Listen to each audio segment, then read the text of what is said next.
So, good morning, good morning, good morning. Let's do some hot reads today. Share my screen. All right. So, which one do I want to do?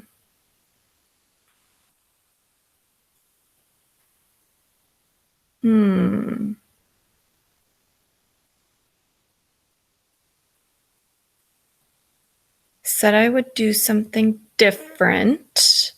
So let's do, Hoot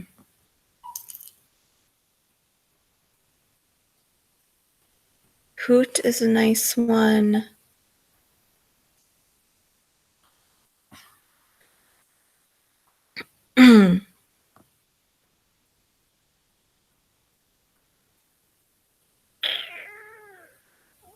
Do we want Chomp? All right, let's do Chomp by Carl. I might be saying the last name wrong. Hayson. So this is a very popular author too, that has written a lot of this type of styled books. Very relaxed. Has a little bit of mystery. Has a little bit of humor to it. I'll kind of show you super quick. There are some other ones by him too. So like Flush is here. I'm sure if you did the explore and then searched his name, you would find a ton of books. But today we're going to go and start reading Chomp, and then I'll probably do one more book. So this is the hysterical #1 New York Times bestseller. His books a lot of the times feature animals and something going wrong. So a lot of chaos, but in a humorous type of way. So it says, when Wahoo Cray's dad, a professional animal wrangler, takes a job with a reality TV show called Expedition Survival, Wahoo figures he'll have to do a bit of wrangling himself to keep his father from killing Derek Badger, the show's inept and egotistical star. But the job keeps getting more complicated. Derek Badger, remember, he's the ego-filled star. Oh, everything's about me. Derek Badger insists on using wild animals for his stunts, and Wahoo's acquired a shadow named Tuna, a girl who's sporting a shiner curtsy of her father and needs a place to hide out. Courtesy, sorry, not curtsy. Man, I can't read this morning. They've only been on location in the Everglades for a day before Derek gets bitten by a bat and goes missing in a storm. Search parties head out and promptly get lost themselves. And then Tuna's dad shows up with a gun. It's anyone's guess who will actually survive Expedition Survival. So here are some reviews that looks like I already saw, like glanced at something that seems ridiculous. It says, only in Florida, in the fiction of its native son, Carl Hayson, does a dead iguana fall from a palm tree and kill somebody. So I'm assuming that happens in the book. Chomp is a delightful laugh-out-loud send-up with a surreality of TV that will be enjoyed by readers of all ages. Humorous, subtle tweaks on pop culture. Humorous, but in its truth. So it sounds like it's got a little bit of everything for everyone. It has adventure, it has humor, it has mystery. So let's read a sample. I am going to take a drink of water quick. Throat's dry this morning.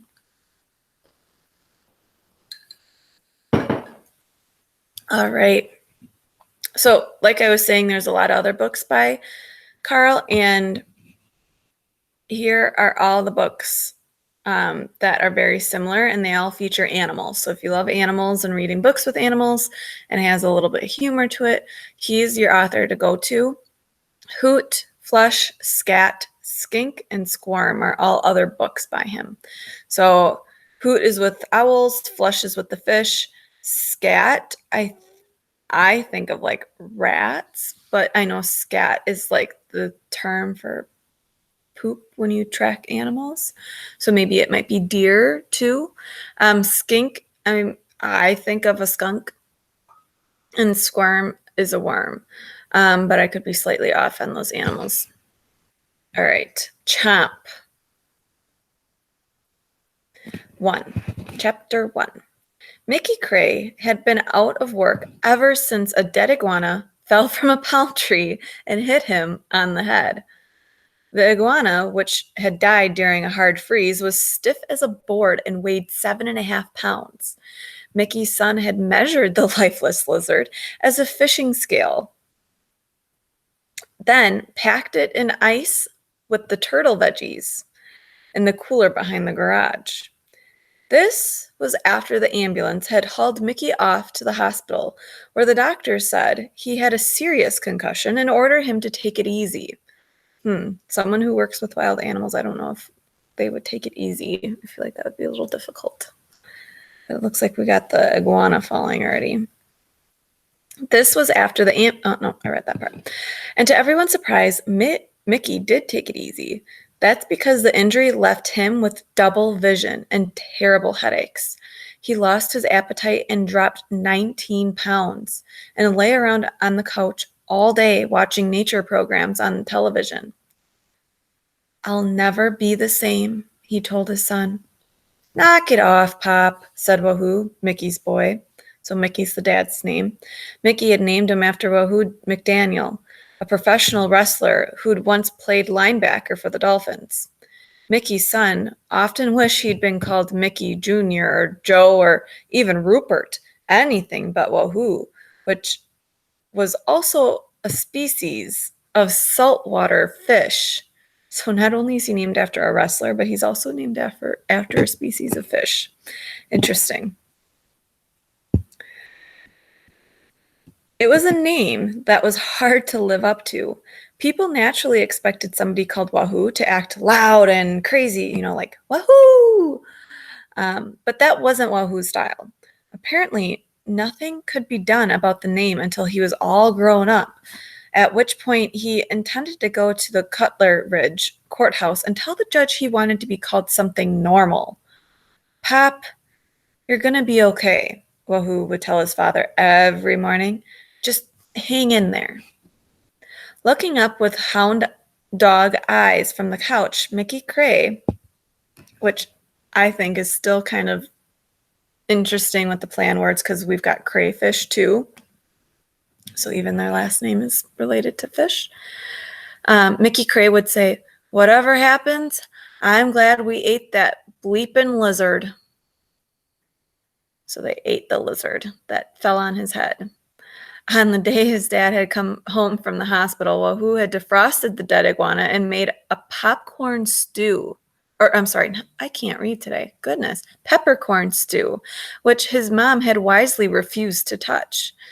Mickey had insisted that eating the critter that had dented his skull would be a spiritual remedy. Big medicine, he'd predicted. Man, this is interesting. But the iguana had tasted awful, and Mickey Cray's headaches only got worse. Wahoo's mother was so concerned that she wanted Mickey to see a brain specialist in Miami, but Mickey refused to go. Meanwhile, people kept calling up with new jobs, and Wahoo was forced to send them to other wranglers. So they wrangle wild animals. And because his dad is kind of in a state, they can't do the job. And his father was in no condition to work. After school, Wahoo would feed the animals and clean out the pens and cages. The backyard was literally a zoo. Gators, snakes, parrots, minabirds, rats, mice, monkeys, raccoons, tortoises, and even a bald eagle, which Mickey had raised from a fledgling after its mother was killed. Got quite the animal list in the backyard. Wow. "Treat them like royalty," Mickey would instruct Wahoo, because the animals were quite valuable. Without them, Mickey would be unemployed. It disturbed Wahoo to see his father so ill because Mickey was the toughest guy he'd ever known. One morning, with summer approaching, Wahoo's mother took him aside and told him that the family savings account was almost drained. "I'm going to China," she said. Well, that's random. Wahoo nodded like it was... Shh, no whining. Mommy's reading. Wahoo nodded like it was no big deal. "For 2 months," she said. "That's a long time," said Wahoo. "Sorry, big guy, but we really need the money." I feel like that's very extreme to go to China just to try and earn money. I wonder why it's so hard for her to get a job in Florida. Wahoo's mother taught Mandarin Chinese, which is an extremely difficult language. Big American companies that had offices in China would hire Mrs. Cray, this makes more sense, to tutor their top executives. But usually these companies flew their employees to South Florida for Mrs. Cray's lessons. "This time, they want me to go to Shanghai," she explained to her son. "They have like 50 people over there who learned Mandarin from some cheap audio tape. The other day, one of the big shots was trying to say, 'Nice shoes,' and he accidentally told the government minister that his face looked like a butt wart. Not good." I'm like, I can see where the humor is. Goodness. "Did you tell Pop you're going?" That's next. Wahoo slipped out to clean Alice's pond. Alice, the alligator, was one of Mickey Cray's stars. She was 12 feet long and as tame as a puppy. Oh, I'm sorry, as a guppy. What am I at? Like 5 misreads already? But she looked truly ferocious. Over the years, Alice had appeared often in front of a camera. Her credits included 9 feature films, 2 National Geographic documentaries, a 3-part Disney special about the Everglades, and a TV commercial for a fancy French skin lotion. She lay sunning in the mud bank while Wahoo skimmed the dead leaves and sticks from the water. Her eyes were closed, but Wahoo knew that she was listening. "Hungry, girl?" he asked. The gator's mouth opened wide. The inside was white as spun cotton. Some of her teeth were snaggled and chipped. The tips were green from pond algae. "You forgot to floss," Wahoo said. Alice hissed. He went to get her some food. When she heard the squeaking of the wheelbarrow, she cracked her eyelids and turned her huge armored head. Wahoo tossed a whole plucked chicken into the alligator's gaping jaws. The sound of her crunching was on the thawed bird obscured the voices from the house. Wahoo's mother and father discussing the China trip. Wahoo fed Alice 2 more dead chickens, locked the gate to the pond, and took a walk. When he returned, his father was upright on the sofa and his mother was in the kitchen fixing bologna sandwiches for lunch. "You believe this?" Mickey said to Wahoo. "She's bugging out on us." "Pop, we're broke." Mickey's shoulders slumped. "Not that broke." "You want the animals to starve?" Wahoo asked. Good tactic. They ate their sandwiches, barely speaking a word. When they were done, Mrs. Cray stood up and said, "I'm going to miss you guys. I wish I didn't have to go." Then she went into the bedroom and shut the door. Mickey seemed dazed. "I used to like iguanas." "We'll be okay." "My head hurts." "Take your medicine," said Wahoo. "What?" "Those yellow pills, they make me constipated." Or I'm sorry, I skipped the line. "Take your medicine," said Wahoo. I threw them away. "What?" "Those yellow pills, they made me constipated."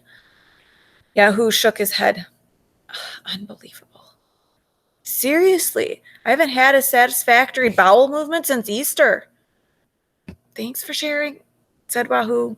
He started loading the dishwasher, trying to keep his mind off the fact that his mom was about to fly away to the far side of the world.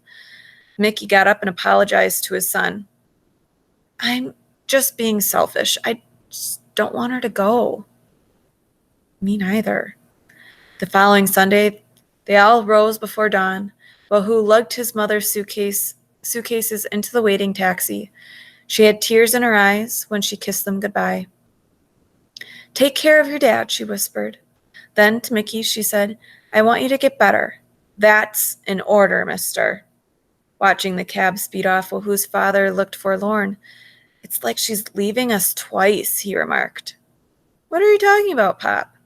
I'm seeing double, remember? There she goes, and there she goes. Again. Wahoo was in no mood for that. You want eggs for breakfast?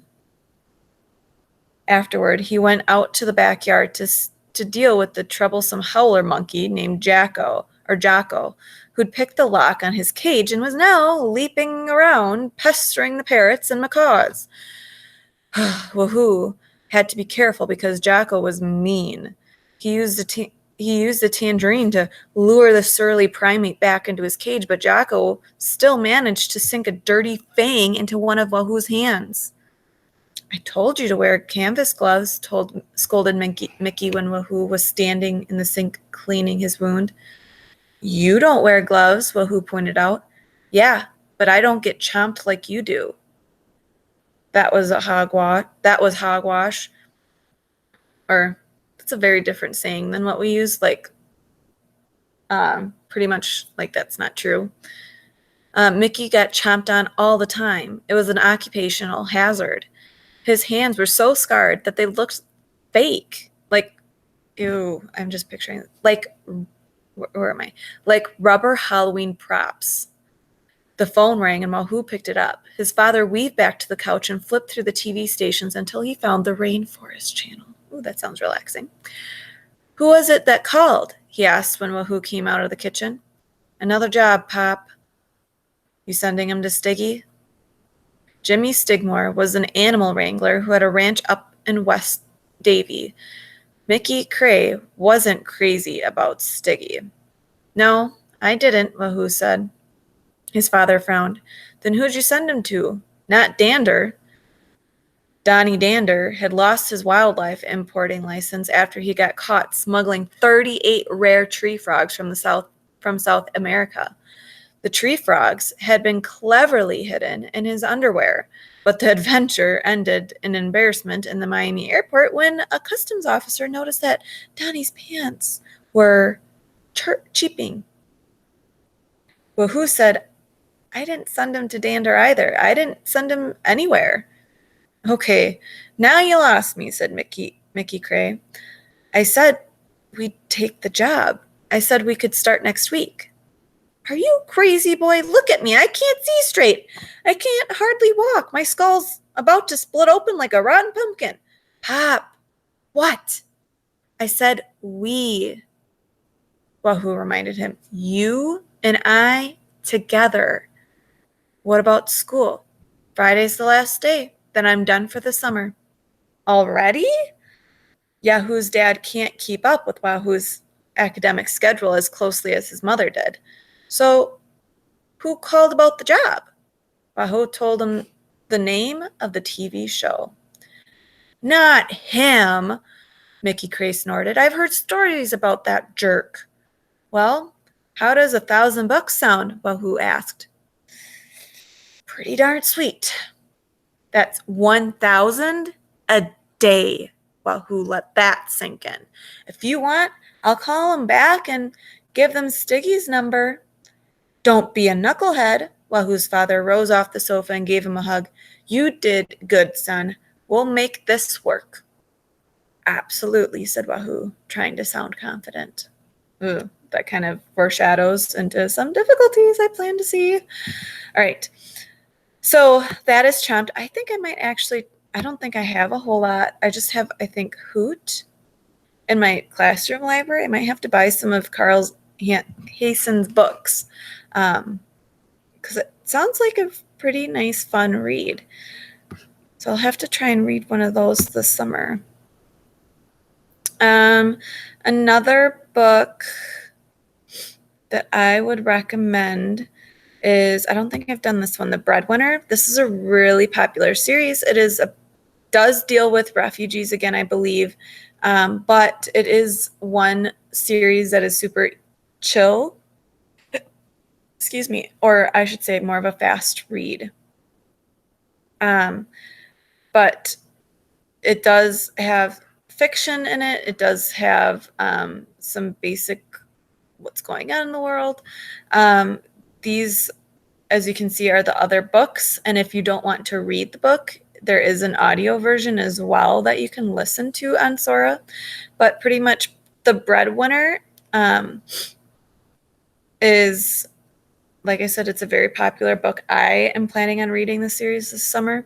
But it goes, the first book in Deborah Ellis's riveting Breadwinner series is an award-winning novel about loyalty, survival, families, and friendships under extraordinary circumstances during the Taliban's rule in Afghanistan.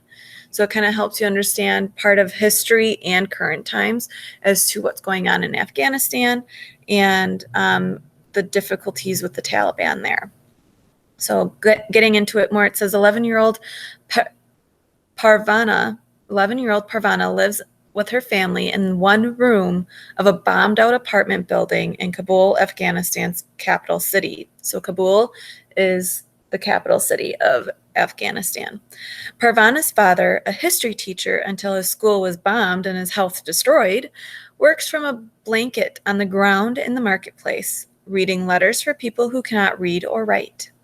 One day, he is arrested for the crime of having a foreign education, and the family is left without someone who can earn money or even shop for food. As conditions for the family grow desperate, only one solution emerges. Forbidden to earn money as a girl, Parvana must transform herself into a boy and become the breadwinner. So it's kind of like a feminist book of like strong female character doing what she can to help her family. Talks about like the struggles that people face in Afghanistan, both past, present, but very interesting. Let's read it a little bit. I'll read for like 5 minutes. All right. Pretty little cover. I think there's also a graphic novel of this. So forward is typically like the things that come beforehand or just like a little capture as to what's going to happen in the book. So it's been 36 years since the Soviet Union invaded Afghanistan.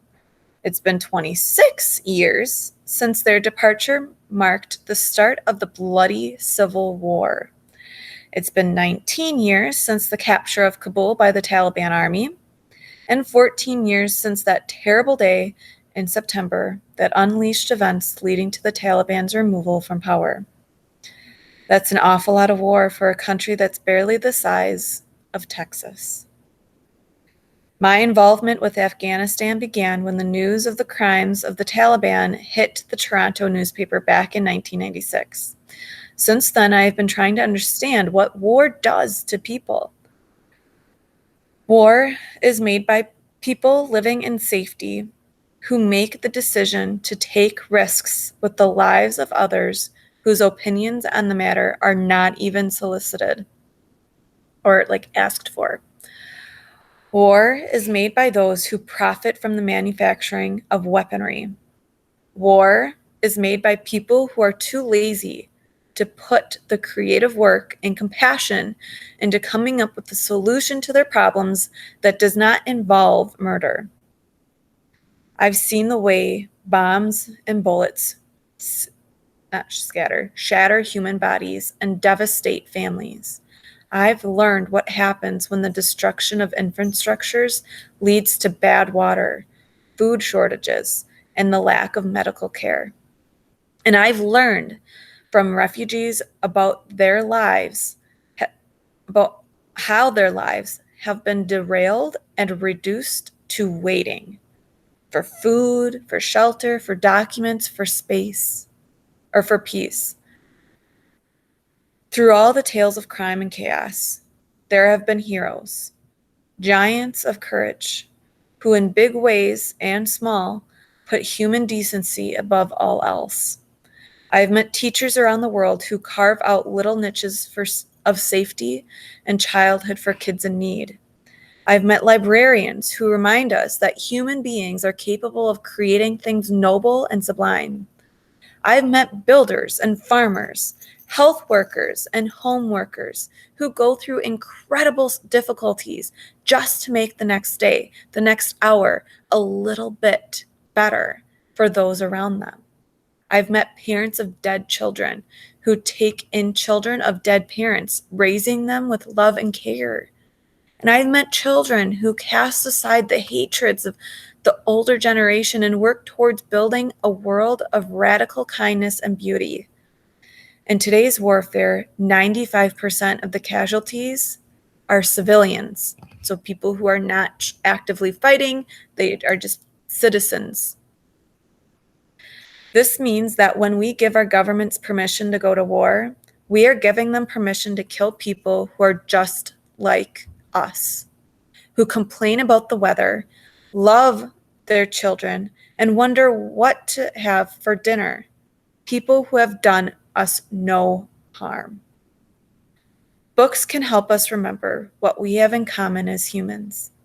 That's what I try to do with mine. In this 15th anniversary edition of The Breadwinner, I would like to thank all of the readers who have embraced Parvana and her companions, who have followed her journey with compassion as though she were a close friend. I thank all the teachers, librarians, and parents who have introduced the book to the readers in their care, and I thank most deeply the people of Afghanistan. They deserve, like we all deserve, to live in peace forever. So this is an anniversary edition, a republishing of the Breadwinner book, it looks like, and that was a letter from the author to her readers, kind of discussing the importance of this topic and what was all going on and what is going on in our world. So as you can see, I know that this map here is cut off, but in this map, you've got the darker area is land, okay?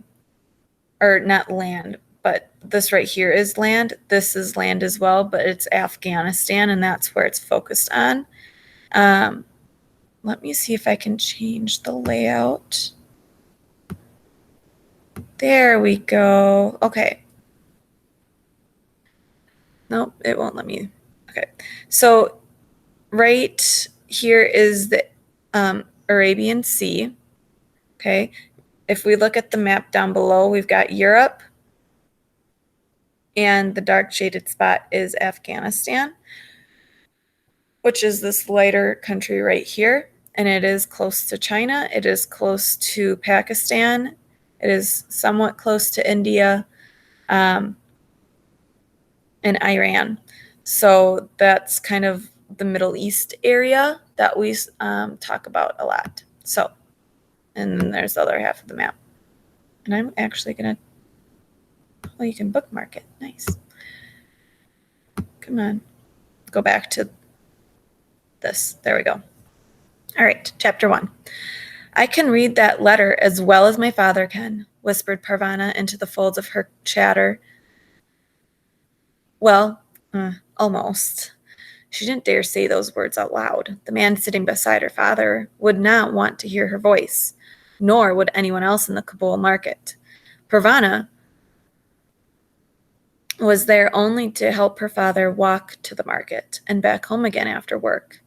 She sat well back on the blanket, her head and most of her face covered by her chador.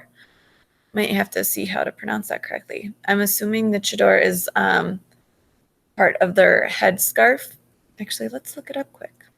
Nice little educational. Oopsie.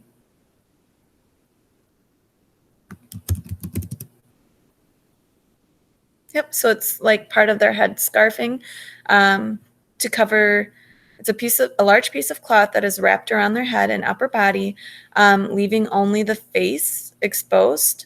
And it is worn by Muslim women. So it is part of their customed culture. Ooh, what is... So these are different types of headscarves based on different religions. So this right here helps you kind of picture what a chador looks like and what it would all cover. So it covers most of their body, their head, except for their face. If you do read other refugee books, I would definitely try looking up any words you're uncertain of so you can kind of see what's associated with culture, what to kind of picture in your head. And you could even research why in the culture they value this piece of clothing. Okay? Cheddar. Cheddar. Cheddar. Cheddar. Okay. Sorry. Okay. She wasn't really supposed to be outside at all. The Taliban had ordered all the girls and women in Afghanistan to stay inside their homes. They even forbade girls to go to school. Parvana had to leave her 6th grade class, and her sister, Nuria, was not allowed to go to her high school. Her mother had been kicked out of her job as a writer for a Kabul radio station. For more than a year now, they had all been stuck inside one room, along with 5-year-old Maryam and 2-year-old Ali.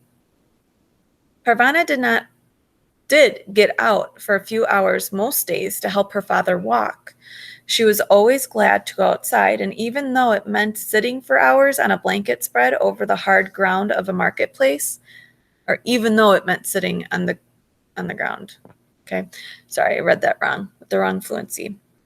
At least it was something to do. She had even got used to holding her tongue and hiding her face. She was small for an 11-year-old. I just can't read today. Holy cow. She was small for her 11 years. As a small girl, she could usually get away with being outside without being questioned. I need this girl to help me walk, her father would tell any Talib who asked, pointing to his leg. He had lost the lower part of his leg when the high school he was teaching in was bombed. His insides had been hurt somehow too. He was often tired. I have no son at home except for an infant, he would explain. Parvana would slump down further in the blanket and try to make herself look smaller. She was afraid to look up at the soldiers. She had seen what they did, especially to women, the way they would whip and beat someone they thought should be punished. Sitting in the marketplace day after day, she had seen a lot. When the Taliban were around, what she wanted most of all was to be invisible. Now the customer asked her father to read his letter again. Read it slowly so I can remember it for my family. Parvana would have liked to get a letter. Mail delivery had recently started again in Afghanistan after years of being disrupted by war. Many of her friends had fled the country with their families. She thought they were in Pakistan, but she wasn't sure, so she couldn't write to them. Her own family had moved so often because of the bombing that her friends no longer knew where she was. Afghans cover the earth like stars cover the sky, her father often said. Her father finished reading the man's letter a second time. The customer thanked him and paid. I will look for you when it is time to write a reply. Most people in Afghanistan could not read or write. Parvana was one of the lucky ones. Both her parents had been to university, and they believed in education for everyone, even girls. Customers came and went as the afternoon wore on. Most spoke Dari, the same language Parvana spoke. When a customer spoke Pashto, she could recognize most of it, but not all. Her parents could speak English too. Her father had gone to a university in England. That was a long time ago. The market was a very busy place. Men shopped for their families, and peddlers hawked their goods and services. Some, like the tea shop, had their own stalls. with such a big urn and so many trays of cups. It had to stay in one place. Tea boys ran back and forth into the labyrinth of the marketplace, carrying tea to customers who couldn't leave their own shops, then running back again with the empty cups. I could do that, Parvana whispered. She liked to be able to run around the market, to know its winding streets as well as she knew the four walls of her home. Her father turned to look at her. I'd rather see you running around a schoolyard. He turned around again to call out to the passing men. Anything written, anything read. Peshtu and Dari, wonderful items for sale. Parvana frowned. It wasn't her fault she wasn't in school. She would rather be there too, instead of sitting on this uncomfortable blanket, her back and bottom getting sore. She missed her friends, her blue and white school uniform, and doing new things each day. History was her favorite subject, especially Afghan history. Everybody had come to Afghanistan. The Persians came 4,000 years ago. Alexander the Great came too, followed by the Greeks, Arabs, Turks, British, and finally the Soviets. One of the conquerors, Tamerlane from Samarkand, cut off the heads of the enemies and stacked them in huge piles, like melons at a fruit stand. All these people had come to Parvana's beautiful country to try to take it over, and the Afghans had kicked them all out again. But now the country was ruled by the Taliban militia. They were Afghans, and they had very definite ideas about how things should be run. When they first took over the capital city of Kabul and forbade girls to go to school, Parvana wasn't terribly unhappy. She had a test coming up in arithmetic that she hadn't prepared for, and she was in trouble for talking in class again. The teacher was going to send a note to her mother, but the Taliban took over first. And that's where we're going to stop. I kind of went over that 5 minutes that I said I was going to. But I would highly recommend both of those books. I've heard really great things about both of them and from students and other teachers, and I do plan on trying to read as much as I can in the Sora app during the summer, so I hope you guys are able to find something that you like too. So